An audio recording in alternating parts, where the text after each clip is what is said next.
And joining us in studio is Tsepo Khadima, political analyst, Fiso Mahlangu, a resident political analyst. George Sibulela is the Secretary General for the Black Business Council. The lines are open 011-542-2186, or you can send us your messages on social media. Good evening, gentlemen, and thanks so much for joining us. Now, how are the CEOs and the executive of these banks held liable for what rogue so-called road traders were responsible for? Mr. Khadima. Look, we have to bear in mind that the investigation is spanning over a period of 5 years. That is what is in question. And the bank CEOs would have been paying bonuses to these so-called rogue traders. So the question that has to be asked naturally is, well, when they were paying these bonuses for their performance, exactly what performance were they paying those bonuses for? It should have been ordinarily clear to them that there was this manipulation, and they should have taken due care. So if anything, we have seen dereliction of fiduciary duty by these banking CEOs, that until this was actually investigated by the Competition Commission, they would have been happy to keep the loot and go on as though that is business as usual. You know, I've said this before and I want to say it again, and it pains me to say it again though, that this country does not have a distinct criminal class, except of course for the big corporations that have been found to be illicitly moving over $10 billion a year equivalent from South Africa, therefore robbing this economy. The banks that are facilitating that illicit flow of over $10 billion, the same banks that have now been found to be guilty of currency manipulation. And we must bear in mind that these banks, by the way, we have not even yet investigated the 2015, the November and December period, where we saw that the rand lost so much value in the so-called Nenegate. So that period also still has to be investigated, and they will be found, I can assure you, to have been there will have been criminality that would have been involved in them. And then the media, of course, the mainstream media, who are propagating the falsehood, who are propagating all this nonsense that if we do not mollycoddle these banking corporations as well as the big corporations that are effectively stealing from the South African public, if we do not mollycoddle them, therefore there's going to be calamity. The calamity that will happen is if we do not take stern action. The question therefore is, why is the Reserve Bank so constrained? Why is the Reserve Bank not answerable to anybody?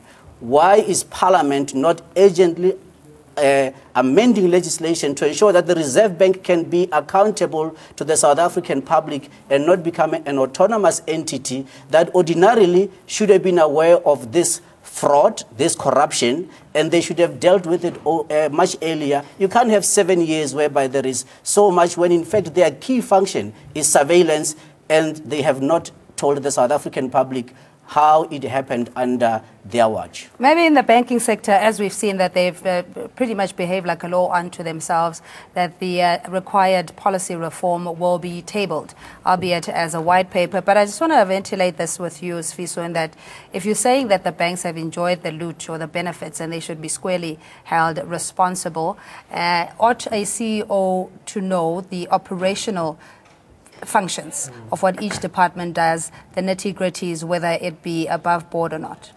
Well, it would be impossible for a CEO to not know or not pick it up, because that's to whom the directors amend, that's to whom the directors submit. The buck stops with the CEO of this organization. I believe, to echo the words of Mr. Khadima in this calamity, how do you, as the leader of a bank, issue bonuses and you don't know what they are for? As a leader, I believe, particularly in the banking sector, starting from even the finance minister in this country, treasury, the heads of banks, how does this go beyond your watch, or how do you turn the blind eye? I think the difficulty in such a situation is who to prosecute, because people are calling this a harmless crime or a victimless crime. as if to say no one was hurt by this. And then it is hard to perhaps determine the ramifications, as if it just happened, everybody points a finger at the other. The CEO says it was my director. The director says, well, it was my accounting clerk. The accounting clerk says, I just got instruction. And it's very difficult to then establish who to blame or who in fact looted the state. And that's why we can't have instruction or response or comment from ABSA or Standard Bank or Investec, because everybody points the finger at the other person and plays a fool or makes a mockery out of this country. Anticipating that we do not see that this was collusion from the entire organization. They knew what was going on. It was very well planned. It was meticulously orchestrated. They made a lot of money out of that. The CEO of ABSA cannot claim that she did not know, she was not involved. That's how they made their money. So as the buck stops with them, South Africans must then come and say, we demand our money back. Yeah. I mean, I've read what has been submitted as Exhibit MN1 and MN2 and the affidavit or the report that the Commission had sent to the tribunal. And there it clearly says that the respondents are the banks and the large financial institutions. And then goes on to say the various representatives. But the first respondents would be the banks. And yet we see that there's a shift in terms of who to blame, now targeting the individual traders. George, what is your observation? Look, I'm going to take a different view. I used to work for the bank myself, in particular in the investment banking, so where this trader sits. I was going to say you don't want to burn your bridges, lest you want to go back to that. I don't work for the bank, and I don't even worry what the bank think of my opinion. So here's a scenario. We are aware that the Competition Commission is going to run this matter. All the banks are going to testify. I think what I want to put forward is, before we put a blame on certain individuals, I think it's quite key to allow this process to take place. And for that reason is that it is possible that the CEO of a bank might not know what is happening in the trading environment. And until we understand how the system of the banks work, then we can be able to put a blame on saying whether it was the trader or whether the CEO was aware when the bonuses are paid. Remember, depending on the size of the bank, these are very big banks. And each and every bank and the division has a CEO. And the investment banking has a CEO. So then you have the CEO of the group, which is including the investment banking, the retail. Maybe to counter that, we've just seen Citibank saying that, we'll cooperate, but very quickly, let's just pay this fine and then, we'll facilitate and cooperate with you in whichever way. So if you're saying the CEOs are not aware, at least one out of the implicated banks has taken a collective response, not saying that the trader must pay out of their own pocket. I'm coming to that, but no one has yet been found guilty. Remember, let's allow the process to take place. No one has been found guilty yet. What I'm going to say is that until we have the outcomes of the results of the Competition Commission, obviously we are not quite happy that there is a collusion. I mean, I must put that one quite clearly. We are not quite happy that there's a collusion that is taking place in banks, because it affects literally the entire economy. And therefore, I'm saying, before we can be able to judge and rule on what the outcome is going to be, it's very important to put our opinion to say, let the Competition Commission do its work. Obviously, those that are found guilty, we want them to be penalized accordingly. And accordingly, not in a manner that Khadima has mentioned, for example, in the construction industry, where the big industry were only fined just above R1 billion, when they have rigged billions of rands. That we would not encourage.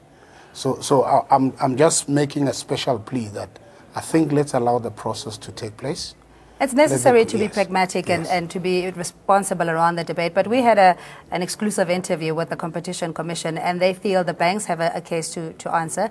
They've had months and years to investigate this particular matter, that this is a prima facie or that it is a solid case that would result in the punishment, if you will, that of an administrative fine. Again, the example of Citibank gives you an indication that this is how the domino effect will then impact on the locals. Yeah, we have to also bear in mind that the so-called rogue trader from Barclays is currently on $150,000 bail in the United States for the crime of trading South African currency or manipulating South African currency, Brazilian currency, and Russian currency. So at least in the United States, I think that they are far more progressed. They're not only levying the huge fines, and by the way, we must know that fines are somewhat of a norm. There's billions and billions of dollars that the banks pay in the United States every year for malpractices in terms of their duties and role as banking institutions, confirming my statement earlier that they are the most corrupt. Now, let's talk about the CEOs of these banks. It doesn't matter how big the bank is. The reason why these CEOs are paid the big bucks is because their sole duty is to hear the music and hear every note.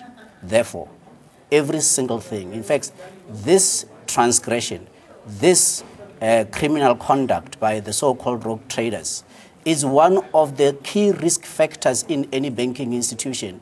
Therefore, there can be no CEO who can legitimately expect to be absolved from being held accountable for such conduct, because that is why they are paid the big bucks. That's why Maria Ramos is paid 30 million rand a year. That's why Sim Shabalala and his co-CEO, they are each paid 30 million rand a year. That's why Stephen Kosef is paid more than 60 million rand a year. That they are paid specifically to ensure that, because banking is about trust. Right now where we sit here, if you are telling me that the exchange rate is whatever it is, 13 rand 20 or 12 rand 90 cents, well, based on this, why would I believe that? What is the basis upon which we can believe that after this conduct? And also, this is not a victimless or a harmless crime. In fact, there are clear victims that have suffered immensely, and that is you and I. We have seen in the increase in the price of bread. South Africa imports wheat. We have seen the increases in the prices of fuel because South Africa imports all of its oil. We've seen increases in capital equipment, therefore delaying the economic infrastructure build that we could have had because we have not been able to raise money. We've also seen a moribund investment climate because of the volatility of the rand, which is one of the key impediments to foreign investment, because if you've got a volatile currency and not a stable one, it's not about weak or strong, it's about stability, so that when you are planning an investment, you can focus 5-10 years ahead, and that has not happened. So it doesn't matter how many tourism trips are taken to so-called, we're going to get investors. Unless you fix this, unless you can ensure that there is trust back in the system, unless you can ensure that those that are guilty are punished to set an example, it is impossible to attract any so-called foreign investment, and we are going to see that consumers are going to be the ones that are bearing the brunt, and that is in a country which is battling the three-headed monster of inequality, unemployment, and poverty. George seems to say that it's scapegoating at the moment because the rogue traders are the ones who've been implicated in having, on a day-to-day basis, colluded or acted in this anti-competitive corruption, and that it would be difficult to pin it on the CEOs by virtue of them unwittingly not being aware that this kind of operation is happening. Well, when you lead an organization that big and you make that money, there must be consequences. If you're willing to benefit from the profits, why can't you be charged with the deficits? Or when the cats come home and reality is revealed and your acts of treason and corruption and rent fixing come out in the open, why can't they be charged? When there's bonuses and when there's appraisals to be given, I'm the CEO. But when the organization is found to be in collusion, and then I want to say, oh no, but let's look away. The people on the ground are the people that suffered. Let me just read you two stats, and these stats raise the alarm. Between February 2001 and February 2002, the producer price of maize rose by 127%. In 2002, the price of maize was 2,200 per ton, whereas in 2001, it was 700 rands per ton. The price of wheat rose by 30%, while sunflower raised by 62%, and beef rose by 25%. I get the point, Siso, but my point is just, we can continue to shield and say it's a victimless crime. Let us allow, time and allow the progress. When people lost their jobs, the price of fuel went up. When South Africans continue to suffer, why cannot we collectively say the banks were wrong? How closely do bank CEOs work with the bank traders and to arrive at a point where we say they were aware of it and put it under the carpet, or prefer to turn a blind eye? George, as a former banker. I always try and not want to conflict myself to get involved in the outcome of the Competition Commission, and I'm going to repeat it again. The first thing is that we know that Competition Commission are saying we have enough evidence to demonstrate that there is some guilt. Now we want that guilt to be tested, and I'm saying until it's fully tested, and I don't think that we're talking anything different here. Already, I know my colleagues are already very upset to say there's some guilt, this guy must be cut, there's a criminality that's taken place. It is possible, but let it be tested. This country is a country. But you haven't answered the question. In other words, in terms of forex trading, if you allow me to how aware would CEOs be, or how intricately involved are they? Yeah, I'm coming there. Can I finish what I wanted to say? So, in a nutshell, we are very positive that whatever the outcome that is going to be issued by Competition Commission, what we can only emphasize is that if, for whatever reason, there will be people that are going to be found guilty, the right penalty and the right charges must be issued by Competition Commission. Now, the relationship between the trader and the CEO is far-fetched. The CEO looks after very far from the operations of the trading. Trading, by the way, in banking, there's what we call the Chinese walls. Even the CEO does not even interfere on the trading, by the way. But what I'm saying is it doesn't necessarily mean the CEO is excluded from this, liability. It is possible that through the Competition Commission and the testing, the CEO might be implicated. And therefore, if the CEO is going to be implicated, if the trader is going to be implicated, then those individuals must take responsibility. All right, I think I'm satisfied. But just the coverage of it all, with some saying that there seems to be a deliberate campaign to protect the big banks and its executives and shareholders. What is your view? Yeah, it's always been said that mainstream media is the fourth estate. And that fourth estate has largely been driven by special political interests. And those special political interests actually have got nothing to do with your interest and my interest as a citizen of this nation. And the media, the mainstream media particularly, they need to be asking themselves the hard questions, and they need to be able to look in the mirror and say, are they honestly and sincerely acting in the best interest? Are they carrying out their sacred duty of journalism? And based on the coverage of this grand theft, because that's really what it is, and corruption, in terms of currency manipulation, which, by the way, is not new. We saw the rand collapse in 2001, causing untold harm to the economy. And even then, they suppressed it, and now they continue to suppress it because they are the paid pipers. And they are the paid pipers, as I say, this is the unholy trio of corrupt organizations. The media, the moneyed corporations, and the banking institutions that are facilitating all that illicit flows. Because now we are talking about the currency manipulation. We have not even spoken about the illicit flows, which also the same mainstream media has not extensively covered. Former President Thabo Mbeki is heading a commission, has come up with evidential material that shows the grand theft from this country in billions and billions of rands, over $10 billion, and we're doing nothing. And the media could at least help in highlighting that, but they can't because they are paid pipers.